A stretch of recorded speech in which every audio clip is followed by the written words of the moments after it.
Is your Toyota RAV4 refusing to turn over, leaving you stranded in your driveway?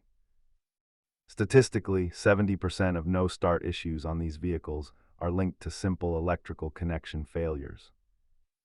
Let's walk through the diagnostic process to pinpoint the culprit. Start by confirming your battery connections are tight and that your shifter is fully engaged in park.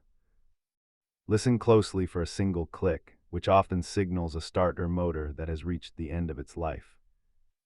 If the engine cranks but won't fire, you may be looking at a fuel pump issue or a failed relay. Simple tasks like cleaning terminals are DIY friendly, while fuel pump repairs usually belong in a professional shop. Here is the typical cost breakdown for the most common RAV4 starting components. Use an OBD-I scanner to pull hidden codes that might reveal exactly which sensor is preventing the start.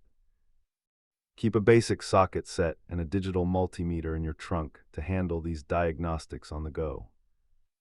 Remember, never ignore a slow crank, as it is almost always the engine's final warning before a total failure. If this helped you get back on the road, leave a comment below and subscribe for more RAV4 tips.